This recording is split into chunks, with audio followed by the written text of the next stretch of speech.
Hey, what's up YouTube? Justin back here, and today I finally received my November issue of KKA in the mail. So without further ado, please let me show you what you get in this issue. So in this issue, of course, you get the magazine itself, and then aside from that, you get the insert. You get this cardboard insert right inside. This cardboard insert, all that comes in this box is actually just a small Pokemon promotional item. I have no idea what this does, but I believe that it has something to do with a Pokemon arcade in Japan that looks something like that. That's just a guess. I have no idea what this does. Let me just set that aside because this is not what we came for. We came for the promos itself. Yes, you get two promos, which has to do with Vanguard, and then two promos for one Y Shorts promo and one Precious Memory promo. So let me just show you guys the promos. It's actually inside here. It's just that I just want to speed up the videos so that I can upload faster, so I already took out the thing. So this is the Precious Memories promo. They put in paper to protect the cards. That's a nice touch. Then the Idol Master promo, I believe. Then of course you get the Dayusha promo, which I talked about in the cover page just now. Focus, yeah. Of course this is not shiny because it doesn't have foil because it's a promo. You can see over here. Alright, then of course you get the most important card. This card is Benedict for Aqua Force. So I'll just illustrate further as to what Benedict really does and how it boosts bring out the potential of Aqua Force. Alright, so without further ado, let me talk about Benedict because okay, let's see here. Imagine you look at this field. Benedict is behind and you have Basil or Bashir in front. Basil or Bashir attacks, then it switches out with Benedict, and then Benedict's effect is when it attacks a Vanguard, it doesn't need to hit now. When it attacks a Vanguard, you can stand this unit and it minus 5k. It gets minus 5k, meaning that you can attack twice with this unit. What you see right here is just that when he stands, he gets a minus 5k, which makes him a 5k grade 3. So it doesn't matter because all you need to do in Aqua Force is to complete the attack. You don't really want to hit because all you want to do is to boost your Vanguard roll because you really want to attack on the 4th or more turn when you attack with Maelstrom, because Maelstrom's effect is really it's very devastating if you ask me in terms of the effect. So what happens is that you attack once, then twice with Benedict, then it'll be the third attack already because Bashir attacked once. This row alone will be 3 attacks. Then after that, Algos will attack. Algos attack, of course, the attack also gets to activate his effect, which is the 4th or more.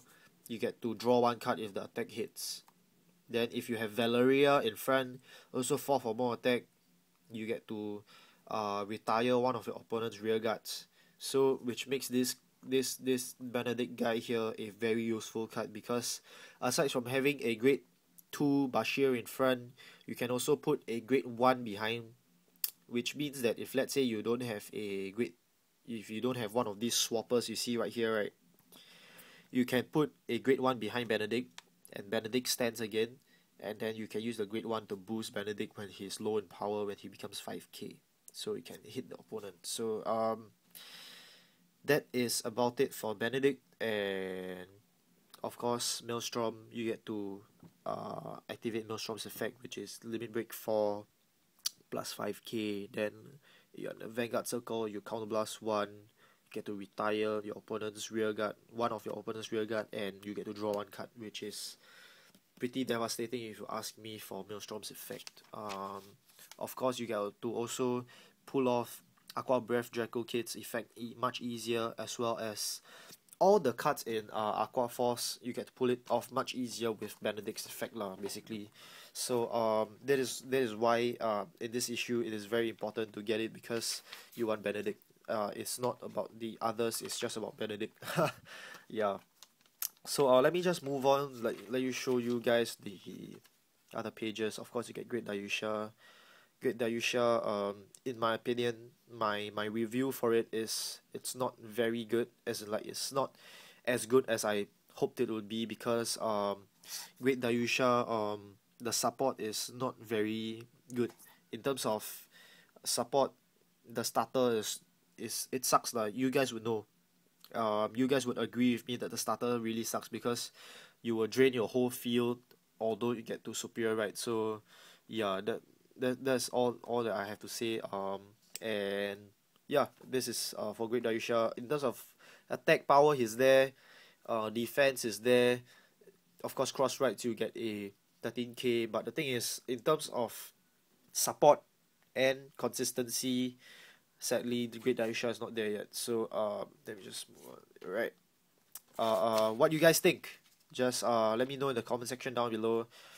Your opinion may be different from mine, so you just let me know lah. As in like what you guys think about Great Dayusha, and have you played it yet? So anyways, this is Mitsusada's deck list, which is not that useful to me. Definitely, I will definitely not put Speed Star inside. So the next page would be Sephirot. So Sephirot, in my opinion, is a very, very awesome card. I would want to talk about the effect, which is actually illustrated here already, which is very good, because you guys can see each single row can hit up to 20 over K, which would crush cross rights all the way to like the mama's home, because you have to 15k guard for everything. And then for the middle row, if let's say you are a 10k vanguard, you are basically screwed, because 25k constantly, as in I mean every single turn, as long as you have another copy of this card when it limit breaks.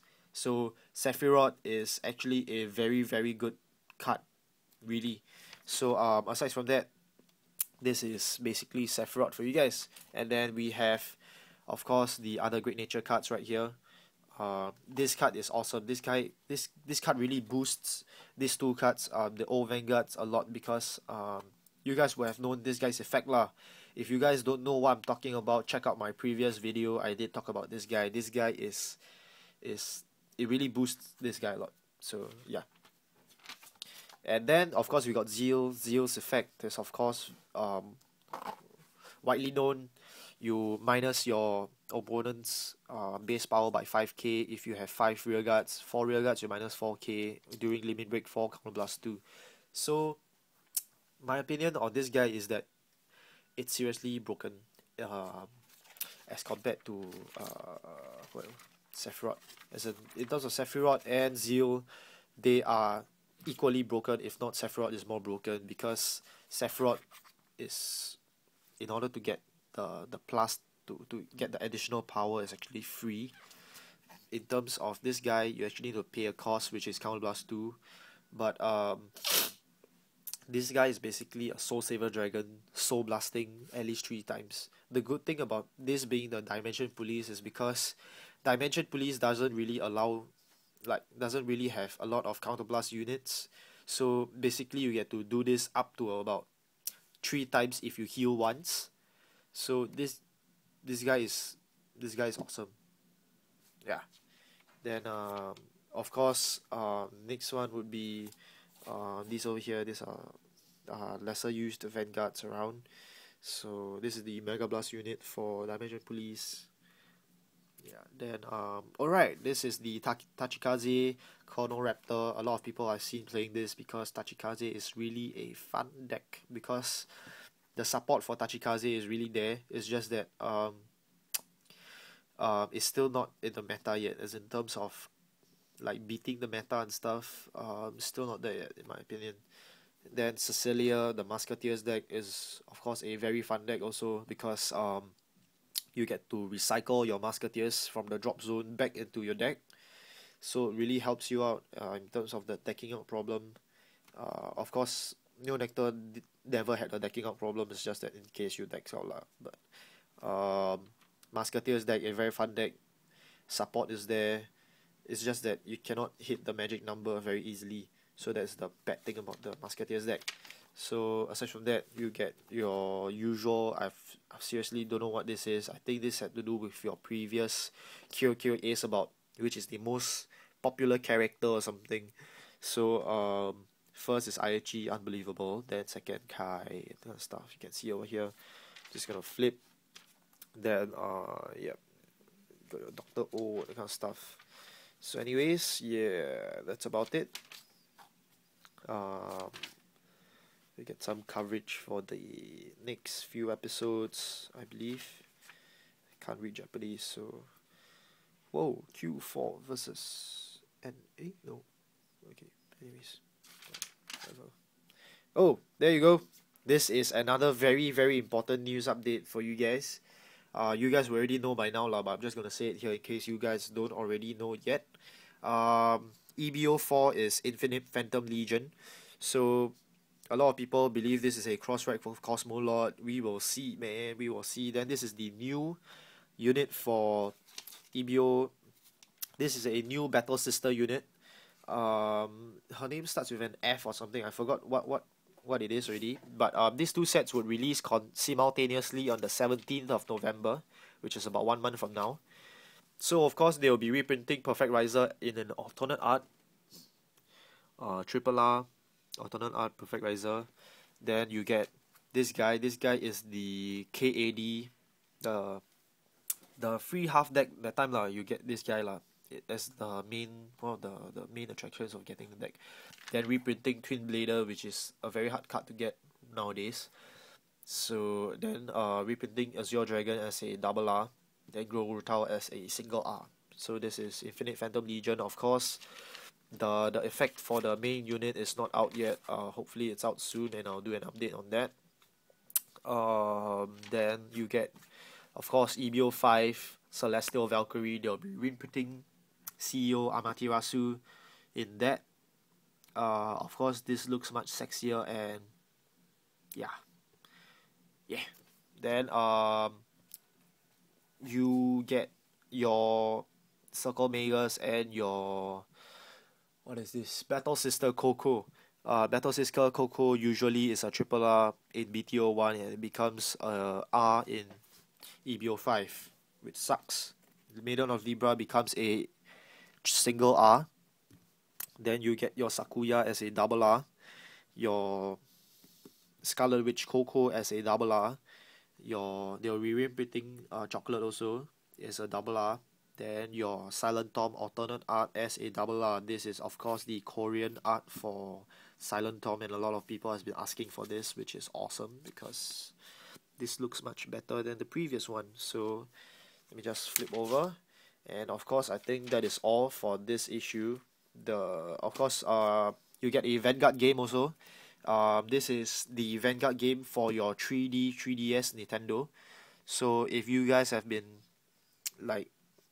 thinking of a Vanguard game aside from Beyond and stuff, good news for you guys, because you would get this game is actually quite interesting because after you fight and everything, you can see the effect is actually quite cool but Aichi doing that, and imagine every single game you see Aichi doing that is actually quite boring. But anyways, this game would go all the way up to BTO 9, and then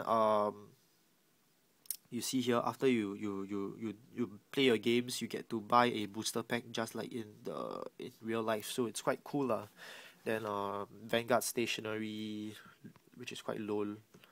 Then yeah, I guess that's about it.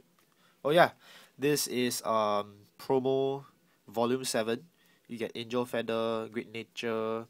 I actually got scammed because I actually bought the Aqua Force Trial decks because I wanted this guy, but they're reprinting it. So get a Narukami one.